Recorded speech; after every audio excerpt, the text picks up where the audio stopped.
मामा, ह्या जगात सगळ्यात सुखी कोण आहे? सुखी कोणी नाही, मोदी सुद्धा नाही. हाव लय, हाव नसावी. ज्या प्राण्याला हाव नाही तो सुखी मानायचा. समजलं का? पहिल्या पिढीत आणि आत्ताच्या पिढीत काय फरक आहे बरं? जमीन आसमानचा. माया दया राहिली नाही, आपला सोयरा दायरा राहिला नाही. समजलं का? हो. पहिल्यानं सोयरा दायरा जी म्हणीन, तुम्ही हो 100 एकरवाले, मी हे 10 एकरवाले. अगर इकडच्या बाजूने म्हणले तुमची मुलगी देवी लागेल, मानित होते. आता कोण मानायलंय कुणाला?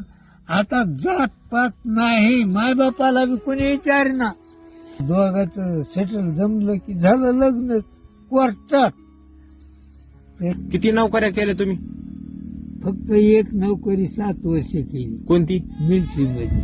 मिलिटरीत जाऊन आलो का? मिलिटरीतून पुन्हा त्यानं म्हणला की तू 10 वर्ष 40 दिवस झाले की तुला ऑफिसर बनवितो. हम्म, आणि तो गेला 25-30 सैन्याचा मालक बनून. हम्म, आणि त्याचा भरोसा माझ्यावर आणि एक कोल्हापूरचा भोसले म्हणून होता, हम्म. त्याच्यावर भरोसा. मी म्हणलो साहेब तुमचं झालं कल्याण, मला बी घरी वाटलं.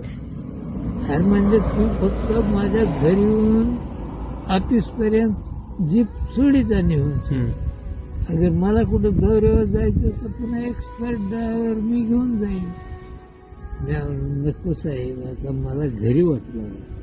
हे आमदार फामदार आहे, नंदुशेठ फंदुशेठ, विमल मुंदडा माझ्या घरी कितीदा आली होती, हम्म.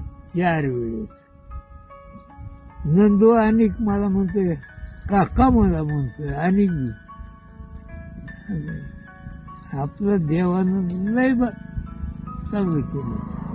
काळात शांत राहायचं म्हणलं तर काय करावं लागत? शांत राहायचं म्हणलं तर ह्या काळात काय करावं लागत? आता काय तुमचा प्रश्न?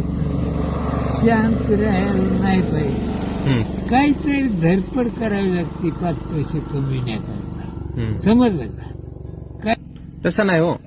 पैसा तर सगळेच कमीत येत, पण पैसा कमवून बी काही लोक शांत नाहीत. त्यांच्यासाठी म्हणालो. नाही, ती लाचार आहेत. काय उपयोग आहे? हम्म. मनस्थिती आभार मानाय पाहिजे. हाय त्या ह्याच्यामध्ये परमेश्वरानं आपल्याला चांगलं केलं ना, त्याच्यामध्ये आभार मानाय पाहिजे. आणि आपल्या कर्तबगारीनं पुन्हा 5 पैसे 10 पैसे कमवायचे, असं आहे.